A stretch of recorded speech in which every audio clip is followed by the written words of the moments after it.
సినిమాల్లో ఏం చూపించారు అనే దాని మీదనే ఇంట్రెస్ట్ ఉంటుంది. అలాగే ఈ సినిమాకి వచ్చేసరికి దండోరా అంటే ఈ బంచ్లో నేను చేసే సినిమాలన్నీ కూడా కొంచెం ఎక్కువ అలాగే ఉంటాయండి.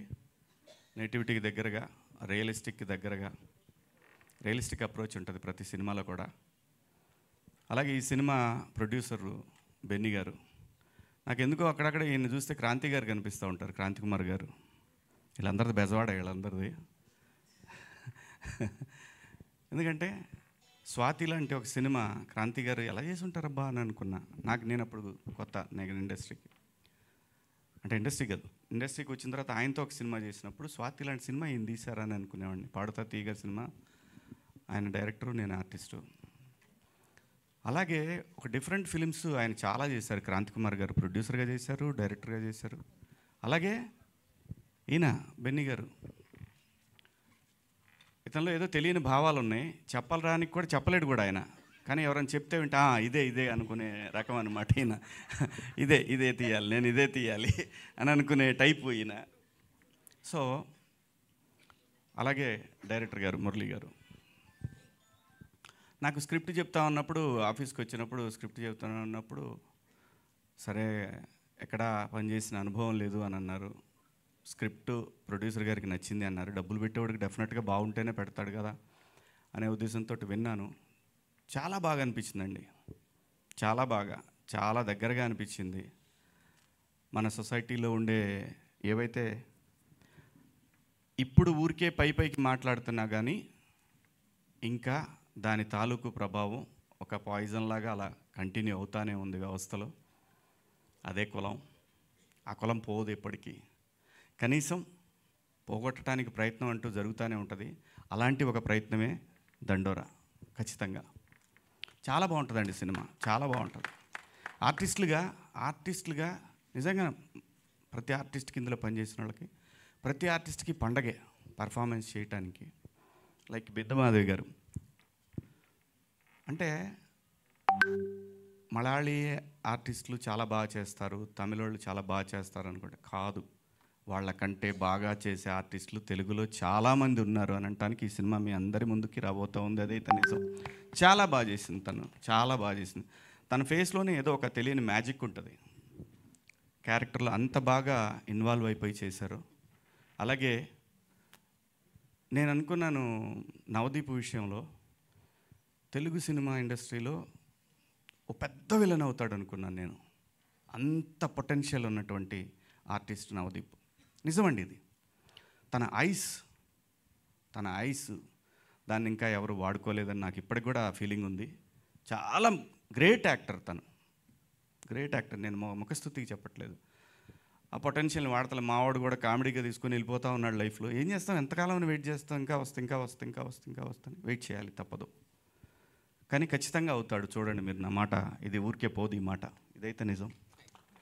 అంటే నేను ముఖస్తుతిగా చెప్పట్లేదు, చాలా గొప్ప ఆర్టిస్ట్ అండి తను, చాలా. అలాగే మనోడు నందు కానివ్వండి, తమ్ముడు కానివ్వండి, అందరూ చాలా బాగా చేశారండి. ప్రతి ఒక్కళ్ళు ఇన్వాల్వ్ అయిపోయి చేశారు.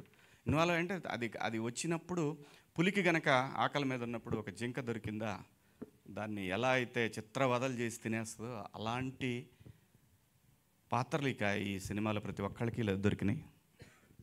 సో అందరూ చెప్పే మాట, సినిమా చాలా బాగుంటుంది, మీరు అందరూ చూడండి అని. ఖచ్చితంగా ఈ ఇయర్లో గుర్తుంచుకునే ఒక సినిమా మాత్రం అవుతుంది ఈ సినిమా. అలాగే ఈ సినిమాకి ఎడిటర్గా ఒక అమ్మాయిని ఇంట్రడక్షన్ అమ్మా ఇంతకుముందు చేశారా మీరు, నాకు తెలియదు సార్, ఏమనుకోవద్దు. అలాగే ఫోటోగ్రఫీ కానివ్వండి, ఫోటోగ్రఫీ చాలా బాగుంటుందండి ఈ సినిమా, చాలా బాగుంటుంది. నాకున్న నాలెడ్జ్లో చాలా మంచి ఫోటోగ్రాఫర్ తన పేరేంటి వెంకట్ గారు. అలాగే మ్యూజిక్, బ్యాక్గ్రౌండ్ స్కోర్ అయితే అసలు ఆ దండోరా అనేది అయితే బీజిఎం అయితే అదిరిపోయిందండి. ఫస్ట్ నేను అదే విన్నాను. నాకు టీజర్ కన్నా అది చాలా బాగా నచ్చిందని చెప్పాను. వాస్తవంగా నేను అన్నది అది చాలా బాగా నచ్చిందని. అందరూ బాగా పనిచేశారండి ఈ సినిమాకి. మీ అందరి సహకారంతో ఈ సినిమా డిసెంబర్ కదా, ఏంటో ఆకలి అవుతుంది, డిసెంబర్ 25th రిలీజ్ అవుతుందండి. ప్లీజ్ మీ అందరికీ నచ్చుతుంది ఈ సినిమా. థియేటర్స్కి రండి. ఆడెవడో ఒకడు ఉన్నాడు, వాడు వెళ్ళిపోయాడు, వాడికి ఏదో ప్రెస్ మీట్ పెట్టారంట అక్కడ. వాడేంటండి బాబు అంటే వాడికి ఏదో బాధ, ఏదో కసి వాడికి. పోనీ కాసేపు మొత్తాన్ని పట్టేశారు అబ్బాయిని. కానీ మంచి పనికి వాడుకోవాలని కోరుకుంటున్నా. అబ్బాయి అంత మంచి హ్యాకర్ అని విన్నాను. ఆడు దేశానికి ఉపయోగపడే మనిషిగా తయారైతే బాగుంటుంది. కనీసం ఇక్కడి నుంచి మారైనా సరే. టాలెంట్ ఎవరి సొత్తు కాదండి. అతను ప్రూవ్ చేశాడు. చేసింది చాలా దుర్మార్గమైన పని అయినా సరే అతని టాలెంట్ గురించి వింటుంటే వాడు నిజంగా ఒక దేశానికి పనికొస్తాడు కదా, ఈ మనిషి ఎక్కడన్నా సెక్యూరిటీ సిస్టంలో వాడు యూజ్ చేసుకోవచ్చు కదా ఇతన్ని అని అనిపించింది నాకు. కానీ తెలిసి తెలియని వయసు, ఖచ్చితంగా ఏదో డబ్బు లేని తనం ఇవన్నీ వెంటబడి అతని మైండ్లో ఇలాంటి ఒక ఆలోచన వచ్చి చాలామందికి ఇబ్బంది పెట్టాడు. చాలామందికి ఇబ్బంది, తనకు తెలియదు, చాలామందికి ఉపయోగపడుతున్నా అనుకున్నాడు. కానీ బట్ మనకంటూ ఒక రాజ్యాంగం, దానికి లోబడి అందరం బతకాలి కాబట్టి దాన్ని వదిలేశాడు. కానీ ఇక నుంచైనా అతను మారాలని కోరుకుంటున్నాను. సినిమా థియేటర్లో ఉన్న ఎక్స్పీరియన్స్ దేంట్లోనూ ఉండదండి. మనం మొబైల్లో చూసినా డబ్బులు కట్టాలంటే ఎంత అండి. వాడు మనం కొనుక్కునే ఇదే థియేటర్లో కొనుక్కునే చిప్స్ ప్యాకెట్ 100 రూపాయలు పెడతాడు వాడు. దాంట్లో 15-20 ఉంటాయి అన్నీ కలిపి చిప్స్. సో సినిమా ప్రపంచంలో అన్నిటికన్నా చీప్ అండి. అంటే కొంతమంది మాట్లాడాలని మాట్లాడుతూ ఉంటారు కానీ ప్రపంచంలో అన్నిటికన్నా చీప్ వస్తువు ఏదైనా ఉందంటే 3 గంటల సేపు దాన్ని, ఒకవేళ ఆ సినిమా బాగుంటే జీవితాంతం గుర్తుంచుకునే ఒక ఎంటర్టైన్మెంట్ అండి. అది లైఫ్ లాంగ్ గుర్తుంటుంది ఆ సినిమా. ఒక మిస్సమ్మ సినిమా ఉంది ఎన్టీ రామారావు గారు, అది ఎప్పటికీ గుర్తుంది. పాతాళ భైరవి ఎప్పటికీ గుర్తుంటుంది. చచ్చిపోయేటప్పుడు కూడా పిల్లలకి వాళ్ళకి కూడా చెప్తాం మనం, అరే భలే సినిమా లాంటి సినిమా ఉంది, బాహుబలి.